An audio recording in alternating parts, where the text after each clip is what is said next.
Okay, so hi everybody, thanks for joining us today. Want to welcome Erin Stewart, who's joining us today. With National Missing Persons Week this week, I think, is that right? It's this week? Yeah, yeah. Yep. Erin's incisive book, The Missing Among Us, is more relevant than ever. In Australia, 38,000 people are reported missing each year, and in the US, it's over 600,000. In the UK, someone is reported missing every 90 seconds, and many of these cases are never resolved. Blending long term journalism with true crime and philosophy, The Missing Among Us takes us from the Australian bush to the battlefields of northern France and the perilous.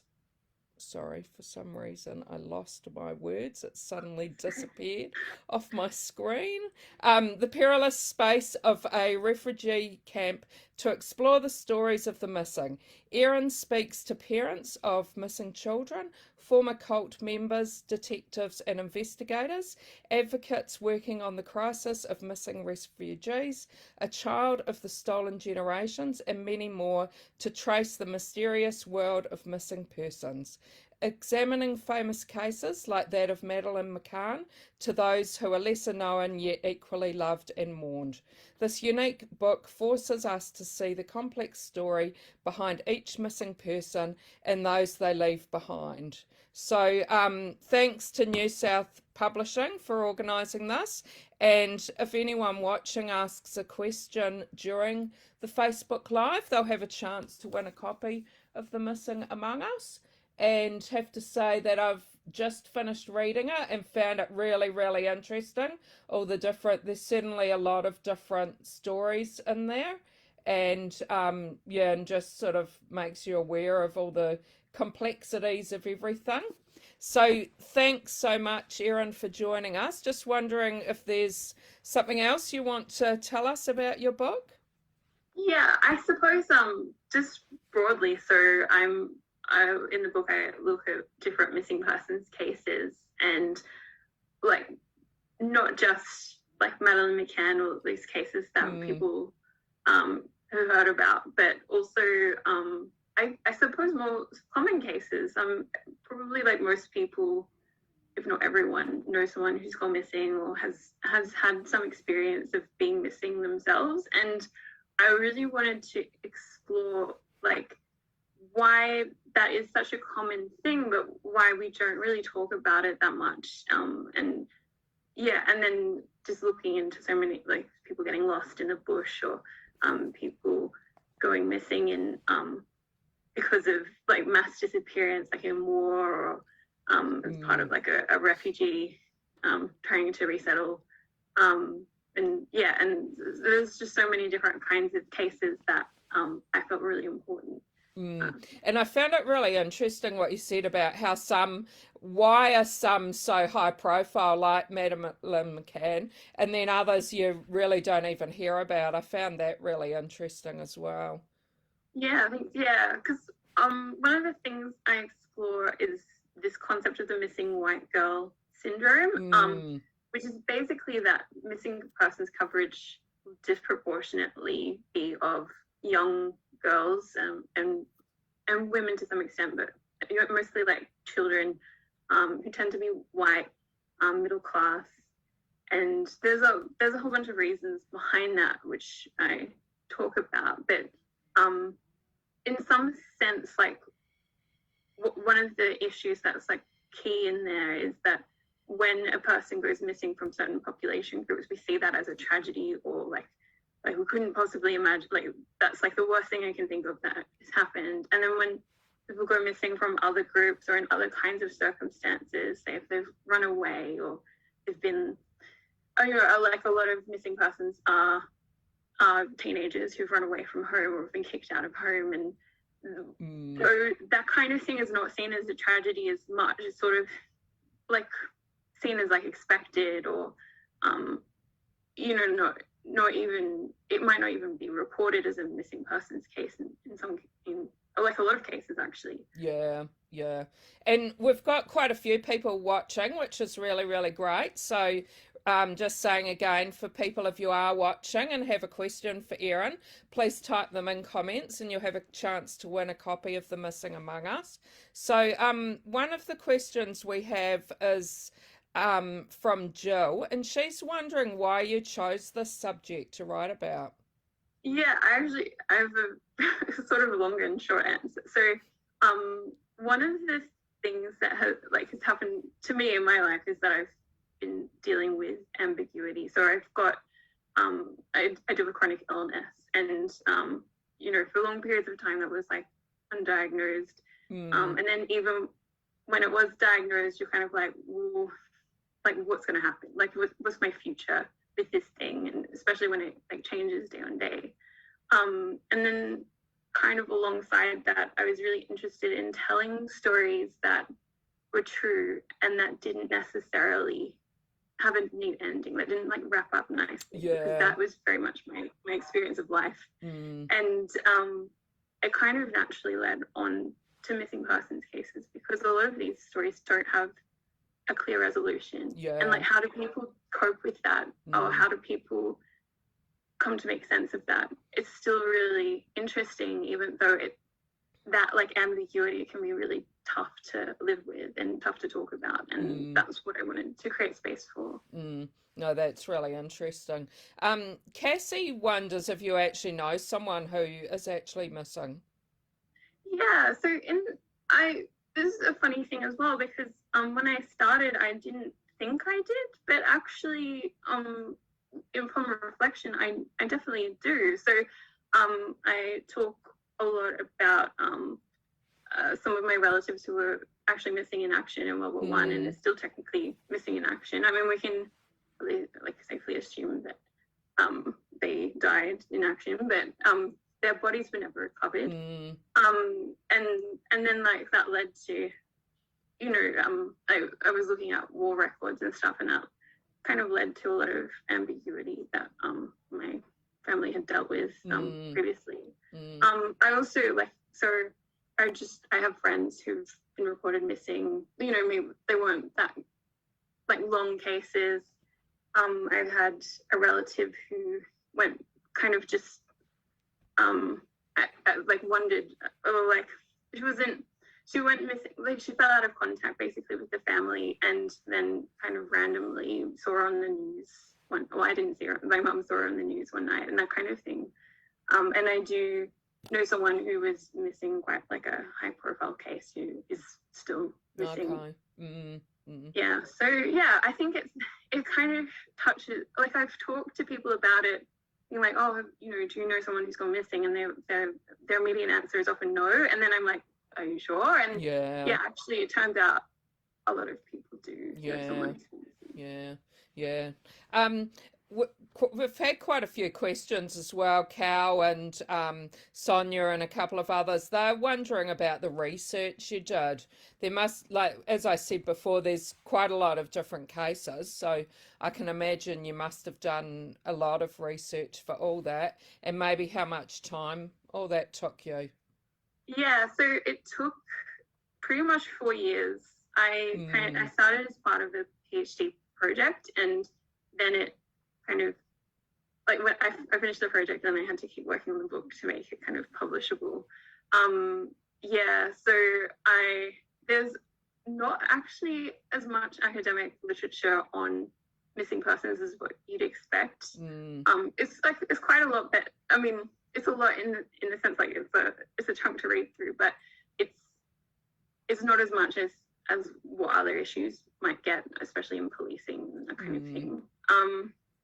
On top of that, I did a lot of I did some archival research, and also just like looking at different cases, looking at different books, like fiction and non-fiction, and also, I mean, I think the best research was really talking to people who had experienced it, because like their stories were just so insightful. Like, yeah, I could probably like read, for 6 months and not get the level of insight that people who've actually experienced it have. So yeah, that was the key thing, I'd say. And how did you find talking to the people? Like, emotionally, it must have been pretty hard at times. Yeah. Yeah, so there's a lot of traumatic stories. I think for me, the biggest thing that it gave me was a sense of responsibility. Like, they were so gracious in sharing their thoughts and experiences with me. And I just found like it was really important for me to do justice to that and to, you know, give it an audience, but also to do it really respectfully. I think there's a danger, in particularly in true crime, in just being a little bit too salacious or maybe not being respectful enough of victims or you know, people have been through really tough things. So yeah, I think that was really how I managed it, was this sense of like I have to deal with this in a constructive way. Yeah. And Sonia's wondering, when you were doing your research, is there one case that intrigued you the most? Yeah. Oh, that's a really good question. I think I didn't really talk about it in the book, but I tended to be really intrigued by cases. There's quite this rare thing called dissociative fugue, which is where someone will kind of get amnesia or something and completely forget who they are. Okay. And then they'll like kind of wander off and they'll create a new life that's like eerily similar to the one that they left behind. Like reportedly it might have happened to Agatha Christie actually, but they're not sure if it was a true case of that or not. But yeah, it's that it just seemed quite spooky to me, those sorts of cases. Yeah. And Cassie wondered if any of the cases you researched stumped you the most to what actually happened to the missing person. Yeah, I think for me, so I talked to a woman named Sarah whose son Q had been missing since I think it was 1992. And like from the immediate facts of the case, so he had been going through like quite profound like, mental health problems and struggling with that. So it looked kind of on the surface like it might have been a case of suicide, and that like his body was just never recovered. But subsequently to all that, there had been so many sightings, and potentially like even like there might have been like a homicide. So it's just the way Sarah talked about it was that the case just kind of kept changing over. I mean, it's such a long period of time. Yeah. So she would keep finding out these like new little bits and pieces and not really quite sure like what to do with this new information. And I think like that is very much one experience of having someone long-term missing, particularly when the circumstances are so ambiguous, is that you know, it might be 10 years and you get this new piece of information and then you're like, well, what now? Like, what do I make of this now? Yeah, and it must be hard for the people knowing to let go or to keep I mean, hoping that something there's like some pressure I think to let go or like to say definitely this happened, definitely that happened, but actually living with that uncertainty and figuring out how to go, this could have happened, I actually don't know, and still like forging forward. I mean, it's really tricky. And Geraldine wonders about what case shocked you the most. I think for me, so one of the things I write about is maybe two things. So the stolen generations I write about, which was really fraught. I mean, that's a very difficult part of Australian history to kind of reconcile with. And I feel like I learned a lot about the extent to which the state like created missing persons. They create like deliberately. I mean, obviously, I already knew that had happened, but the length of time which has been taking place, I mean, to some degree, it's still taking place. There's a disproportionate number of Aboriginal children who are separated from their parents and who well, that part really surprised me as well, hearing that side of it. So I think that was really shocking. Mm. Just the extent of it. Mm. And I think similarly, because I was looking at refugee children in Europe, and they, like, there were some refugee reception centers in some countries where, like, most of the children there had gone missing, like, within a few days, even of arriving. So there were all of these children, and, like, this is quite recent, like, this is from, like, 2016, all these children, like, arriving, and then they had no idea, like, European governments have no idea where they've gone.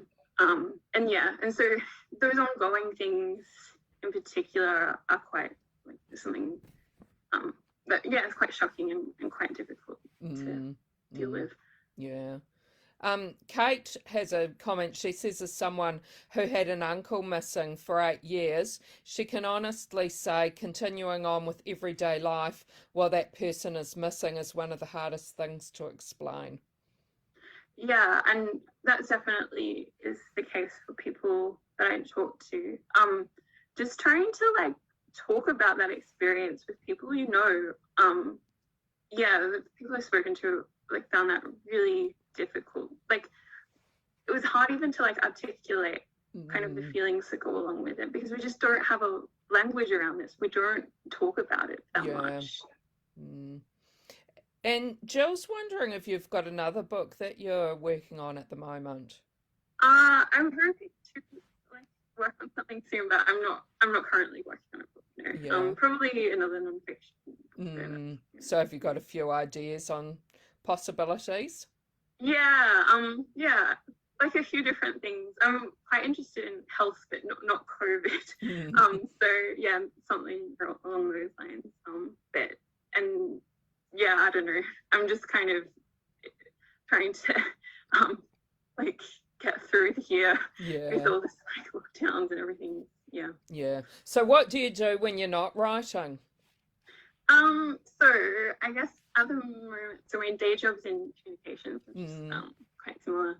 But other than that, I guess I enjoy doing crafts and that kind of thing. I like making things. I like responding creatively to things. So just anything really. Yeah. Geraldine's wondering, with the number of missing persons, what process did you use to choose which cases to put in your books? I think that's a really good question. So it was quite difficult, actually. So one thing that I wanted to do is try to find people who were already connected in with, like, nonprofits or, organizations that they could turn to for support if they talked to me and it didn't go well, which, I mean, everything, went fine. But I think when people have been through trauma, it's really important that they have support structures in place. And also the nonprofits can kind of, like, have a good idea about who would be good to talk to. It was basically kind of connecting with one person from one organization, and then maybe they would suggest a different organization, or I would contact an organization and they would refer me to someone. Because I do a chapter on cults, and that was more tricky. I actually talk about that in the book, The Sourcing, because basically I didn't really know who to go to. So I tracked down, like, a Facebook group for, like, ex-members of this cult, and then kind of built trust with people in that, and then was able to talk to people that way. Sourcing can be quite challenging, but I think if you're not looking for a specific person, but people who can talk about, like, a certain experience, it becomes a bit easier, I think. Yeah. So were there any cases that you did research that didn't make the book? So not really. I mean, I did reach out to people who said they didn't want to participate, which was fine. But yeah, there wasn't any cases that I had done, like, quite a lot of research in, or there wasn't any interviews that I did that I didn't include. So, yeah, it's good. And Cal wonders if there was a cost involved in all your research and if that was funded by someone. Yeah, so it's really expensive. Yeah, I can imagine, and yeah. I was traveling quite a lot as well. So I was able to get funding through my PhD. I had a PhD scholarship, which isn't, like, it's not massive amounts of money, but it was definitely enough to kind of fund, like, pretty much everything I had to do. So my publisher signed on to the book and then asked me to write some more chapters. And they were able to provide a bit of support as well. Yeah. But yeah, generally it's, especially if you're traveling for interviews and stuff, it's really expensive to write a book. Yeah, so. And some of them were outside Australia as well, where you visited, weren't they? Yeah, so I was based in the UK for some of it, which made it a bit less, it made it a bit more cost efficient. Because, okay, so you were living there at the, yeah, but yeah. And Belinda's wondering if anyone was found during the process of writing your book. Kind of. So I spoke to Lauren O'Keefe, who is the founder of the Missing Persons, the Missing Persons Advocacy Network. So MPAN. And so her brother went missing. And the first time I spoke to her, which was off the record, it was before I was really writing, her brother was still missing. That's no longer the case. Unfortunately, he died so during that time. So it was, so in 2016, they found he had died. So yeah, that was the only one. I do talk to people whose cases kind of, like, the missing person had come back, but that was kind of before I talked to them. Yeah. So, yeah. And Jill's wondering if you always thought you'd be an author. Yeah, I think so. Like, I was always into writing, like, as a kid. Yeah, so it's just something I always did, and something I always had in the back of my mind. That was something like I'd want to do. Yeah, so yeah, I've always gravitated to writing. I feel like better if I have a day where I've written. Yeah. So, yeah. And I'm interested to know what you like reading yourself, and if maybe there's something great you've read that you'd like to tell us about. Yeah, I read a lot of fiction, actually. So which is I mean, I read nonfiction as well, but I like fiction. I'm really obsessed with Kurt Vonnegut's Slaughterhouse-Five. I just feel like it's like such a good book. I guess as well, like, there's just a lot of, like, good writing. I think, I mean, as someone with a chronic illness, there's a lot of good, like, non-fiction writing about chronic illness coming from Australian writers at the moment. So, like, I highly would recommend, like, a lot of that sort of stuff. And Cal's wondering if there's any particular, maybe high-profile case that you're really intrigued with and want to see a result for. She says for her it's the Madeleine McCann and also the Malaysian Flight 370. Yeah, that flight, yeah. Yeah. I think, I think those two are quite intriguing. I think as well, so I talk about Jean-René Ramsey, who I suppose is not technically missing because they found her body, like, quite quickly after she was missing. But I mean, I'd really like to know what happened there, because that was such a strange case. And when you were growing up, did you find that you were someone who was really intrigued and finding out things for, like, researching and that when you were growing up? Was that something that really intrigued you? Yeah, I still do it. I tend to just, like, get obsessed with one topic and then like research, and, like, I fall down Wikipedia holes and yeah, definitely. I feel like I know a lot about bees. I'm really and yeah, I think when I was younger, I was really interested in things like the plague, like the Black Death. Oh, And, yes, yeah. yeah, like European history, that kind of thing. So, Yeah. yeah. Mm. And Jill's wondering if you have a regular writing routine. Yeah, so I'm currently working full time, so that's been really difficult to do, and I would say probably not. While I was working on the book, I definitely did. I pretty like my kind of theory is when you've got a project like that, the most important thing is to keep the momentum up, like just to keep writing every day. I don't write on the weekends generally, but like five days a week, that kind of thing. And even if it's only 100 words or even 50 words, like at least you're kind of keeping it going. And I think that's really helpful just to have that. It's almost like an immersion, because when you've been working on it, it's at least like in the back of your head, and then sometimes you will come up with a solution or like to a problem you've got, or come up with like a really nice sentence. You'll be able to write it down, and I think that momentum's really helpful for that kind of thing. Yeah. And what do you hope that readers take away from your book?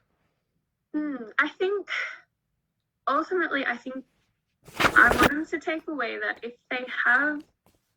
they're in a situation where they've got this sense of irresolution, like they're just not sure, they're uncertain, or there's ambiguity in their lives, or like things are not wrapping up nicely in a neat bow. I want people to know that they still have wisdom from that situation, and if they have something to tell or a story to share, they should still do it, even if there's no real answer that they're going to get to share.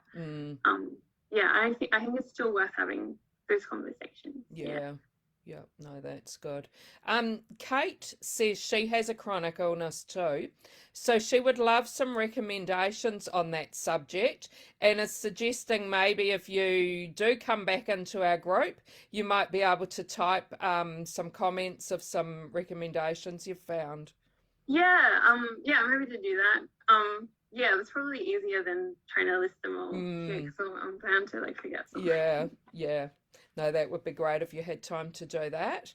Definitely. And Belinda's wondering if you discovered any cases that faked their own death but are still alive. So I'm not sure is the kind of one of the cases I talk about is of a British lord who basically he went missing after having attacked his wife. I'm a bit I don't know the full details because my memory is not great. So he attacked his wife, suddenly went missing, and he was later, very much later, probably decades later, declared dead by the British coroner. They were well, he hasn't turned up in this much time, we're gonna assume he's dead, which meant that his son was able to inherit his title and in the estate and stuff.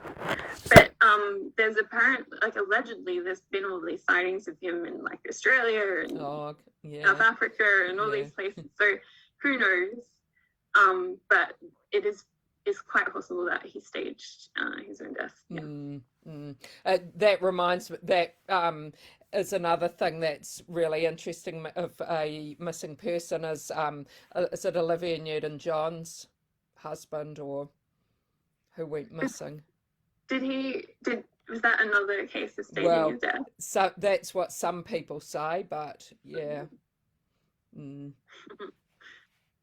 Thanks so much for joining us. Just wondering, are there ways that people can keep in touch with you? So I'm on Twitter if that is useful, and also Instagram. So it's at the letter X, Erin Stewart, all one word. So XERINSTEWART.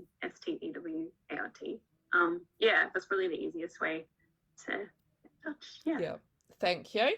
Been great talking to you, and recommend The Missing Among Us to everyone. It's really, really interesting read. And thanks to everyone who joined in and asked us some questions. Thank you. Thanks. I really enjoyed this question. Thank you. Bye, everybody.